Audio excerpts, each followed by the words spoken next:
What up, what up, what up? Welcome back to Lockdown Universe, home of the bizarre, peculiar, and unheard of stories of UFO legend and paranormal lore. Welcome back, welcome back. Happy to be back. Hopefully you guys are doing excellent. Take care of yourselves. We are back, and we are excited to be back. Got an interesting story for you tonight. So, many of you have heard of Bob Lazar. I'm not going to bother you talking about Bob Lazar for too long here. What I do want to bring to light is the fact that his house got raided. And a lot of people don't know that. They didn't really publicize that. And even if you go onto his Wikipedia page, there's nothing about it. Actually, on his Wikipedia page, there's very little. I know Wikipedia's not that reliable, but come on, man. There should be a lot on Bob Lazar. And if you go on his page, it says conspiracy theorist and blah, blah, blah, blah, blah. I mean, dude's a bona fide, employee of the government, previously anyway. So, nonetheless, came across a story, and it has to do with Jeremy Corbell, who was at the briefing of Grush and has been behind so many different documentaries on UFO and the paranormal in general. So, this podcast is going to talk about the raid. It's going to talk about what they learned about during this raid, and then a little bit about what Bob actually talked about back in the day about the most classified document, which is actually not one document, but it's actually a series of documents, and why it's the most classified thing, according to him, in the government. So I'll get to that in just a moment. So first I want to talk about this raid. So it happened back when Jeremy Corbell was at Bob Lazar's Michigan property back in 2017. So Jeremy was there gathering information for his up-and-coming documentary, Bob Lazar and Area 51 and the Flying Saucers. So he was going to do a whole documentary about it. He goes up to Bob's place, and he talks to him, and he says, "Okay, I have my cameras here. I'm ready to produce. I have all my filmmakers here, but if we're going to talk about anything that's serious, that could get you in trouble, or that's going to be an issue, let's go out off property, away from the recording devices, outside of your house, and just in case there's things bugged, let's go out and talk out in the forest and off of his on his property, but away from the house." They walked 600 yards. 600 yards is 6 football fields, man. That's insanely long. This property must be huge. And on top of that, see, when I had initially read this story and I had heard that the government raided his house, right after Corbell left, I thought, well, immediately, okay, the government raided his house because Corbell was there trying to gather information for this documentary, and they heard something over their phones, right? Because the government can easily just tap your phones. And to my surprise, they actually ditched their phones and put them next to a tree 200 yards away. It just walked 200 yards from those phones. It's nowhere near the phones. These guys were talking, and they started talking about element 115, right? Ununpentium, right? And supposedly Corbell alluded to the fact that Bob Lazar said that he's smuggled some out somehow out of Area 51, and he's been in possession of it for 30 years. That's why Bob was so surprised when this raid happened, because he thought he was off the government's radar. He hasn't had any real interaction with them for years, and he was shocked to be raided. So I'll continue with this story, and then we'll move forward a little bit. So they're talking out in the woods about the fact that Bob has experimented with element 115. He's experimented with friends. Back in the day, they did a cloud box study, basically filling a box with fog and then having the element inside the fog, and then seeing how the gravity bends the fog around this ununpentium. So he wanted to show his scientific friends that this is exactly what this element can do. It can bend space and time, basically. So that's why they use this element in the spaceships so that it can bend space-time and and have its own gravitational field so they can, boom, move faster than the speed of light, right? So when they had this conversation, Corbell and Lazar were under the impression that nobody could hear them, and nobody cared, right? They're on the property. Bob hasn't been contacted for years by the government. They come back, they grab their phones, they go back, they finish their interviews and documentary, and Corbell leaves. The same day Corbell leaves Lazar's property, Lazar gets raided a few hours later. Almost every alphabet company, agency, FBI, CIA, whatever, DIA, was all there at his house. They're all pulling up in the black Suburbans. They're coming in with guns drawn. They kick Lazar and his assistant out, his business assistant or associate out of this, basically his property, his facility, where he has his own business, and they do scientific work there. And they say their cover story is these agencies tell Lazar that they're there because they believe he's selling thallium, and that thallium is being sold improperly. Now, it's really interesting because I actually did a TikTok on thallium and a car being driven on thallium. It's one of the heaviest elements there are. It's really interesting because it's not like it's illegal to have or something like that. It's a bluish white metal that turns gray on exposure to air. It was first discovered back in 1861. It is a soft, heavy, inelastic, meaning strong, I'm assuming, right? Metal.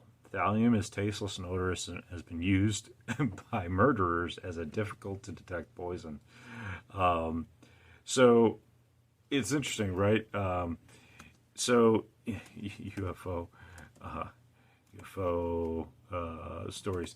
I just wanted to see if they had any information about this in UFO stories, and I guess if it's an issue for folks that might have a problem with the government and them being a suspect or something like that, that could be an issue.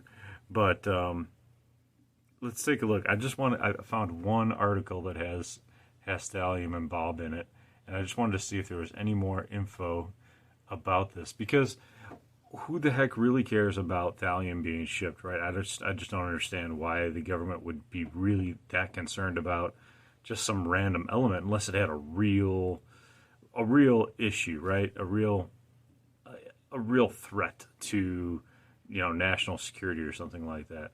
The guy has a scientific lab and a science company, built. So why would they really care? He could ship in a whole bunch of different elements and things like that, but apparently, that wasn't the case.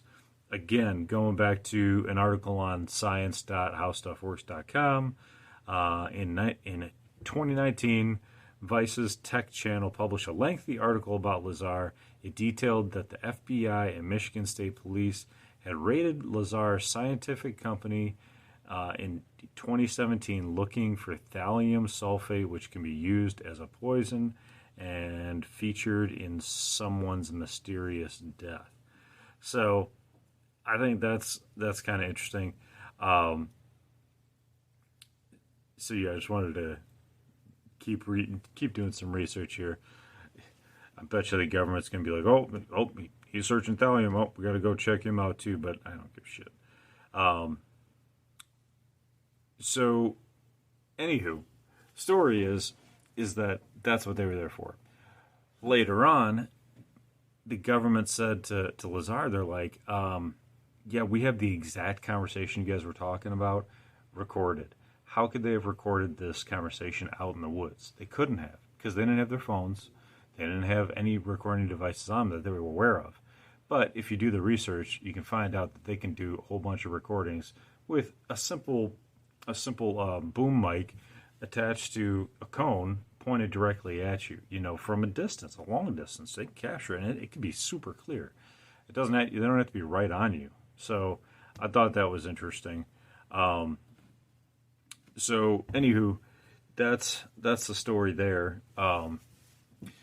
Now, what happened later is that they all blame Jeremy Corbell. They say, "Oh, you talked to the feds. They wanted to arrest me for the stupid thallium crap, but you talked to the feds about where I might actually be stashing element 115." And if that was the case, if he was actually stashing element 115 and he smuggled it out somehow, they could catch him up on some serious, crimes and charges. But that's not the case. If he has it, they haven't found it. And I think that if they were really trying to find it, they would have been able to find it. So, does he have it? Maybe. But if he has it, wouldn't you think they would have some sort of detection devices they could go in there and check things out with? I don't get it. I don't get it at all. But anyway, so the question remains, what is this top secret document that Lazar talked about in one of his first interviews back in the 80s? Okay, there was a quick interview he did, and he happened to mention that there was a theory in this document that was so far out there he didn't even want to talk about it on this interview. The interviewer was so interested, he's like, "Okay, forget the fact that you think it's far out there. That's been noted. Okay, tell us what you know about this highly classified document." So Lazar goes on to state that he believes, well, not he believes, he was read that this group of documents is all religious, and it all has to do with how the aliens see us as containers. The interviewer asks him, "What do you mean containers?" And Lazar just kind of throws his hands up and he's like, "Containers." He's like, and the interviewer's like, "Well, what do you mean containers?" And Lazar's like, "You could think of containers of souls, you could think containers of cookies, whatever you want to think of." But he said that these documents in this religious text had to do with the fact that we are containers. We have to protect the containers, and that's what it's all about. So the religion itself was to protect the containers. So if you can think about any religion, it doesn't matter what it is, as long as it's kind of giving you a group of rules to live by to avoid violence, then you're going to be protecting the containers, whether it's, Christianity, Judaism, Buddhism, whatever the case is. Whatever religion they wanted to make up, they could make up and put it in put different documents, sorry, in different parts of the planet. As long as they had a beneficial doctrine, nonviolence, they were protecting the containers, right?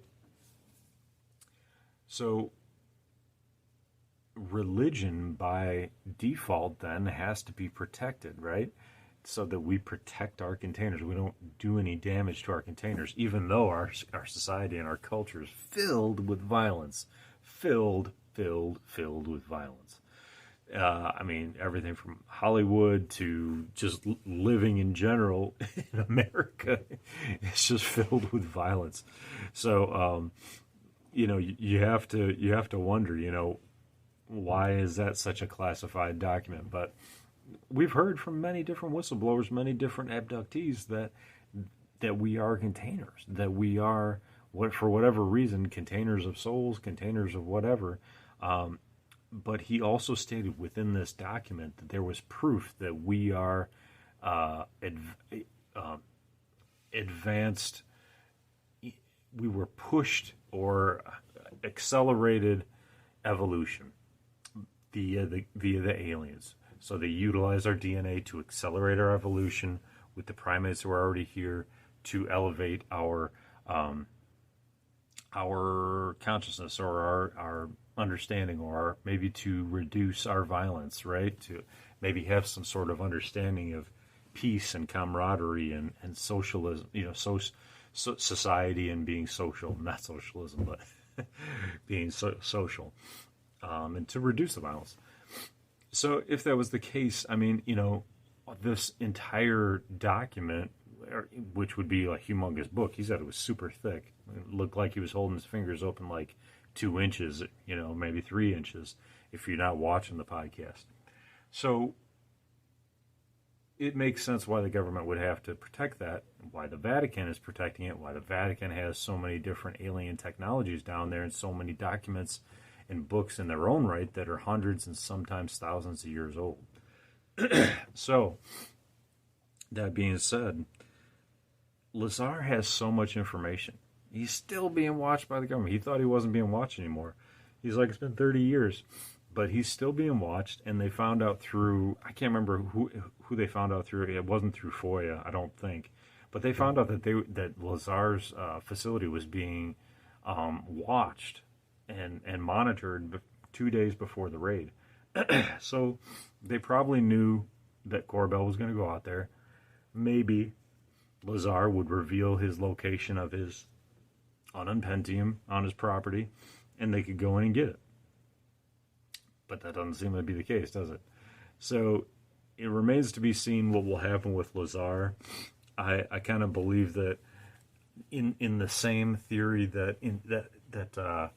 was it the Joker in Batman Begins, or it's Harvey Dent? I can't remember who it was. You either die a hero, or you live long enough to see yourself become a villain. So if Bob kicked the bucket early before he gets in trouble or anything like that, then he dies a hero. If he gets arrested and they press charges on him and he's found guilty and they can get him on something, then he will die the villain, right? Because he did something horrible. They could set him up for something horrible. So anyway, I think it's a really interesting story. I think it's really interesting that he got raided recently. I know 27 isn't necessarily quote unquote recent, it's still 7 years ago now, but it still feels recent. And I think that it is a really interesting story that just came to light for me. I wanted to share it with you guys, and I want to let you know that, I think he knows more than what we've still heard. There's still more that he knows that we're getting revelations about. So as they come to light, I will definitely bring them to you. I think they're fascinating. So I hope you guys are having a great day, great night, great life. As you notice, I've been releasing a couple of episodes that were locked for subscription. I'll be releasing more and more of those as I reduce and add to the subscriptions from newer episodes. So hope you guys enjoy some of these old ones from the vault. I know I have improved a little bit, and I've brought more energy since 2020 and 21. So those were some tougher times in my life, but things are getting a bit better. So anyway, I hope you guys are doing awesome. Take care of yourselves physically, spiritually, emotionally. Follow through on your hobbies and your goals and your dreams, and as always, continue to question the universe around you. Until next time, guys, take care. Lockdown Universe out. Peace.